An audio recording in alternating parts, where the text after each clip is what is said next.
जय श्रीराम, हर हर महादेव. मी सचिन पाटील. वंचित बहुजन आघाडी ही भाजपाची बी टीम आहे का? हा प्रश्न सतत वारंवार विचारला जातोय. हा विचारला जाणं साहजिक आहे.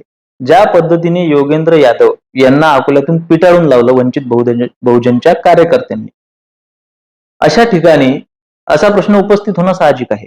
बरं, ही एकच गोष्ट आहे का? तर अशा खूप साऱ्या गोष्टी आहेत. लॉजिकली जर का बघायला गेलो तर जेव्हा उद्धव ठाकरेंनी वंचित बहुजन आघाडीसोबत हातमिळवणी करण्याचा प्रयत्न केला किंवा त्यांचं जेव्हा निगोशिएशन चालू होतं, नेमकं त्याच वेळी जर का तुम्ही बघितलं तर तुमच्या एक गोष्ट लक्षात येईल की नेमकं त्याच वेळी आपले प्रकाश आंबेडकर हे औरंगजेबाच्या कबरीवर जातात आणि तिथे फुलं वाहतात. आता यामुळे काय झालंय की जो हिंदू आहे, हिंदुत्ववादी हिंदू जो आहे, जो उद्धव बाळासाहेब ठाकरेंना प्रो आहे किंवा उद्धव बाळासाहेब ठाकरेंच्या जवळचा आहे, त्यावेळी उद्धव बाळासाहेब ठाकरे हे प्रकाश आंबेडकरांच्या मांडीला मांडी लावून बसलेले होते आणि नेमकं त्याच वेळेस हा प्रकार घडला. आणि नंतर काय झालं, नंतर वंचित सोबत ते वर्कआउट झालं नाही आणि ते परत वेगळे वेगळे झाले. पण नेमकं त्यावेळी उद्धव ठाकरेंचं कुठलंही स्टेटमेंट आलं नाही. औरंगजेबाच्या कबरीवर फुलं वाहणाऱ्यांचं वगैरे वगैरे जे भाषा असते नेहमी उद्धव साहेबांची की मावळे, कोथळा, खंजीर, अफजल वगैरे वगैरे असा कुठलाही शब्द त्यांनी प्रकाश आंबेडकर यांच्या बाबतीत त्यांनी वापरला नाही किंवा वापरताना आपल्याला दिसलं नाही. कुठेही त्यांनी या घटनेचा निषेध केला नाही. आणि त्यामुळे काय झालं की नेमका त्यांच्या जवळचा हिंदू दुखावला गेला. मग त्यांच्यासोबत का वंचित बहुजनचं का पटलं नाही, नंतर त्यांनी वेगळी चूल का मांडली, तेव्हा सुद्धा हा प्रश्न विचारला गेला की बाबा हे वंचित बहुजन आघाडींना ही भाजपाची बी टीम आहे आणि बरोबर ते कोणाचा तरी घोडे लावायसाठी ते बरोबर त्याच्यापर्यंत जातं आणि नंतर परत येतं. आजही योगेंद्र यादव सारख्या व्यक्तीला, जो की काँग्रेसचा प्रचार प्रसार करतोय आज रोजी, त्यांना राहुल गांधींचा तुम्ही प्रचार प्रसार का करताय, त्यांनी आम्ही स्क्रॅप करू रिझर्वेशन असं म्हणून सुद्धा तुम्ही त्यांचा प्रचार प्रसार करताय, म्हणून त्यांचा कार्यक्रम उधळून लावण्यात आला. तिथे सुद्धा हा प्रश्न निर्माण झाला की बाबा वंचित बहुजन आघाडी भाजपाची बी टीम तर नाही.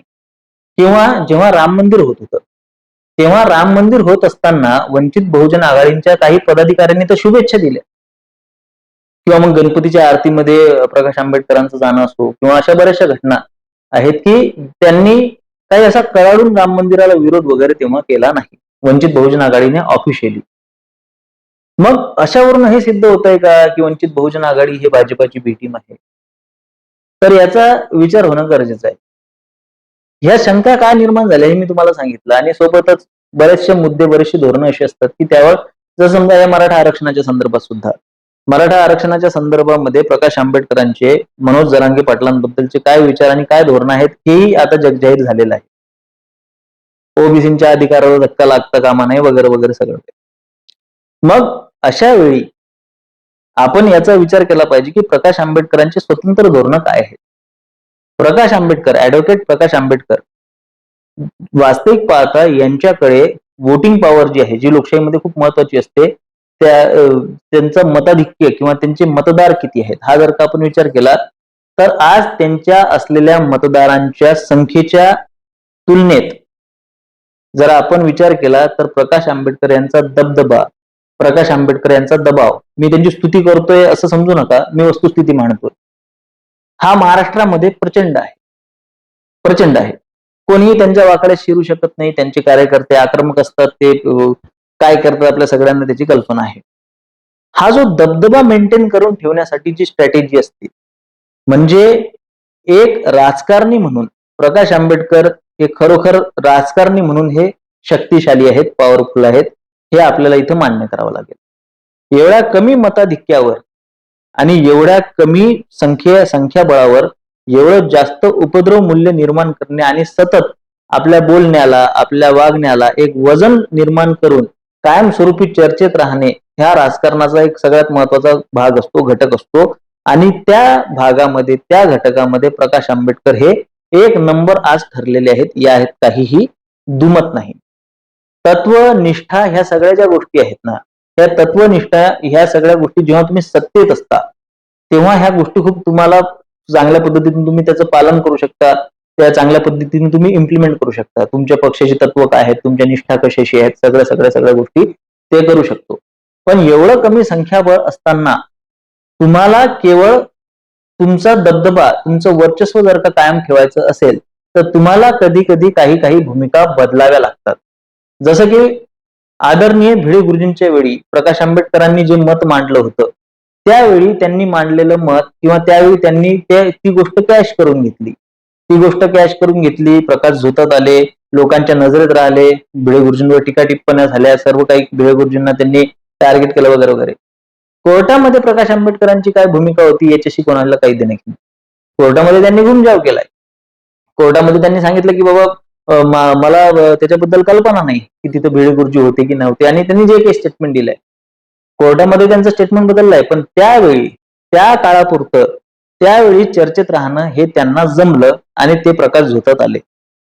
याच पद्धतीने काँग्रेस सारख्या मोठ्या पक्षावर आणि काँग्रेस सारख्या मोठ्या पक्षाचा प्रचार करणाऱ्या व्यक्तीला एका मुद्द्यावर घेरणे, तो मुद्दा कुठला की मी आमची म्हणजे इथे जर का फेअर ऍटमॉस्फिअर झालं, जर का इथे निष्पक्षपाती वातावरण झालं, तर आम्ही आरक्षण स्क्रॅप करू, ह्या एका मुद्द्यावर राहुल गांधीला घेरण्यासाठी आणि परत प्रकाश झोतात राहण्यासाठी आणि दलितोद्धारकची भूमिका राहिलेली आहे प्रकाश आंबेडकरांची, त्या भूमिकेला ते अनुरूप असल्यामुळे त्यांनी तिथे तसा स्टँड घेतला वंचित बहुजन आघाडीने आणि योगेंद्र यादवला पिटाळून लावले. त्यांची प्रत्येक भूमिका जी आहे, प्रकाश आंबेडकरांची प्रत्येक भूमिका जी आहे ती स्वतंत्र आहे आणि ती प्रत्येक भूमिका स्वतंत्र असल्यामुळे आणि कायमस्वरूपी राजकारणामध्ये स्वतःचा दबदबा ठेवण्याची ती जी त्यांचा हातखंड असल्यामुळे, त्यांच्याकडे ती चालाखी असल्यामुळे त्यांच्या काही भूमिका ह्या काँग्रेसला प्रो असतात, काही भूमिका ह्या भाजपाला प्रो असतात, काही भूमिका ह्या दलितांच्या उद्धारासाठी किंवा त्यांच्या तत्वांशी, त्यांच्या निष्ठांशी एकनिष्ठता दाखवणाऱ्या असतात. पण मूळ त्यांची जी भूमिका आहे ती भूमिका आहे राजकारणामध्ये दबाव बना रहना चाहिए. आणि हे जे दबाव बना रहना चाहिए, त्यांना जेव्हा योग्य वाटलं तेव्हा त्यांनी जरांगेंना पाठिंबा दिला, त्यांना समर्थन दाखवलं. बरेचसे मराठा आंदोलन करणारे आंदोलनकर्ते किंवा बरेचसे मराठा चळवळीतली लोक हे प्रकाश आंबेडकरांची उंबरठी झिजवून आलेले आहेत. त्यांना योग्य वेळी समजते की कोणाला स्वतःकडे बोलवायचं आहे, कोणाला कोणाच्या बुडावर कधी लाद घालायची आहे, याची त्यांना संपूर्णतः कल्पना आहे. त्यामुळे त्यांच्या अशा कित्येक भूमिका आहेत की ज्या भूमिका आकलन क्षमतेच्या पलीकडे असतात. भाजपाची वंचित बहुजन आघाडी बी टीम आहे का, ह्या विचार करण्याच्या पेक्षा वंचित बहुजन आघाडी कधी कधी अशा पद्धतीने वागते की त्याचा फायदा अप्रत्यक्षरित्या किंवा प्रत्यक्षरित्या भाजपाला होतो. मनसेच्या काही भूमिकांचा फायदा प्रत्यक्ष अप्रत्यक्षरित्या भाजपाला होतो किंवा प्रत्येकाच्या कुठल्या ना कुठल्या भूमिकेचा फायदा. राहुल गांधी तर भाजपाचे स्टार प्रचारकच आहेत. राहुल गांधींच्या प्रत्येक भूमिकेचा फायदा भाजपाला होतो. पण याच्यावरून आपण हे तर ठरवणार नाही ना की राहुल गांधी हे भाजपाला प्रो आहेत किंवा हे राहुल गांधी हे भाजपाची बी टीम आहे, असं म्हणायला हरकत नाही. उद्या चालून जर कोणी असा आरोप करत असेल की राहुल गांधी हे भाजपाची बी टीम आहे, तर त्याच्यावर माझा काही आक्षेप असणार नाही. मलाही कधी कधी असं वाटतं की राहुल गांधींना खरोखर भाजपाने सोडलेलं आहे का. तर अशा पद्धतीने कोणीही कोणाची बी टीम आहे किंवा कोणाची ए टीम आहे याच्यापेक्षा कोण किती जबरदस्त राजकारण करतं. बऱ्याच लोकांना इथे माझ्या मुद्द्याशी ती लोक सहमत होणार नाही. तुम्ही उगाच प्रकाश आंबेडकरांना खूप महत्व देताय. एक लक्षात घ्या, एवढा मोठा मराठा समाज आहे, एवढं मोठं मराठा समाजाचं वोटिंग आहे, सगळ्यांना कल्पना आहे. हे सगळं असूनही आजही ज्या पद्धतीने जगमोहन रेड्डी असतील किंवा ज्या पद्धतीने आपल्या ममता बॅनर्जी असतील किंवा इतरही जे काल परवा आलेले नेते, त्यांनी जी सत्ता हस्तगत करून कायमस्वरूपी ती टिकून ठेवलेली आहे. पश्चिम बंगालमध्ये असो, साऊथमध्ये असे बरेचसे नावं आहेत. स्वतःच्या स्टारडमवर, स्वतःच्या लोकांच्या भरोश्यावर ते कायमस्वरूपी त्यांनी तिथलं मुख्यमंत्रीपद स्वतःच्या हाताशी ठेवलेलं आहे. बिहारमध्ये उदाहरण आहे, सगळीकडे आपल्याला भेटेल. नितेश यादव सारखे लोक, रामविलास पासवान सारखे लोक, त्यांच्याकडे त्यांनी एक शक्ती संचय केलाय. पण एवढा मोठा मराठा समाज असून आणि एवढं मोठं मराठा समाजाचं वोटिंग असून आज रोजी पवार साहेबांच्या हातात सत्ता नाही. आज रोजी पवार साहेबांच्या हातात सत्ता नाहीये, ती येण्याची शक्यता सुद्धा फार कमी आहे. एवढं असूनही जर का पवार साहेबांना तुम्ही तेल लावलेला पैलवान, बारामतीचा चाणक्य वगैरे म्हणत असाल, तर खूप कमी मताधिक्य असलेले प्रकाश आंबेडकर, ज्यांच्या शब्दाला आज प्रचंड महत्व आहे, ज्यांच्याकडे प्रचंड जास्त उपद्रव मूल्य आहे, त्या व्यक्तीला या राजकारणामध्ये इतका दबदबा निर्माण करून ठेवण्यासाठी तुम्ही काय म्हणाल? केवळ मागे बाबासाहेब आंबेडकरांचं नाव आहे म्हणून केवळ प्रकाश आंबेडकर टिकलेले आहेत. मुळात प्रकाश आंबेडकरांच्या बाबतीत तुम्हाला एक गोष्ट सांगतो मी, की आजही दलित चळवळीमध्ये प्रचंड मतभेद आहेत. खूप कमी लोकांना माहिती आहे की वामन मेश्राम आणि प्रकाश आंबेडकर यांचं एकमेकाशी पटत नाही. वामन मेश्राम यांच्या पुणे कराराच्या सभेवर वंचित बहुजन आघाडीने हल्ला केला होता. वामन मेश्राम कायमस्वरूपी प्रकाश आंबेडकरांवर चिखलफेक करत असतात भाजपाची बी टीम म्हणून. एवढंच काय तर रिपब्लिकच्या इतर नेत्यांसोबत मध्यंतरी ते एक ऑडिओ रेकॉर्डिंग व्हायरल झाली होती, ज्यामध्ये एक अभद्र भाषेत टिप्पणी करतोय प्रकाश आंबेडकरांवर एक व्यक्ती. तो जो रिपब्लिकचा होता. किंवा एवढी गटबाजी, एवढं हे आहे आपल्याला ते गठ्ठामध्ये दिसतं बाहेरून.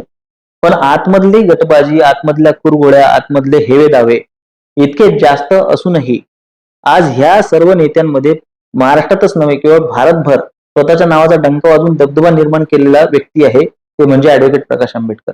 त्यामुळे त्यांच्या भूमिका ह्या कोणाला प्रो आणि कोणाच्या विरोधात आहेत, यापेक्षा त्या व्यक्तीकडे एक स्वतंत्र एक ते बुद्धी कौशल आहे, स्वतःचं एक उपद्रव मूल्य आहे आणि स्वतःचे निर्णय आहेत. त्यामुळे मला तरी असं वाटत नाही की ते भाजपाची बी टीम वगैरे असेल म्हणून. पण त्यांच्या भूमिका जर का भाजपाच्या फायद्याच्या असतील तर ते स्वागतार्हच आहेत. कारण की जर का दुश्मन का दुश्मन दोस्त होता है या अनुषंगाने जर का चालत असेल तर त्यालाच राजकारण म्हटलं जातं. माझे विचार पटत असतील तर सहकार्य असू द्या. धन्यवाद. जय श्रीराम. हर हर महादेव.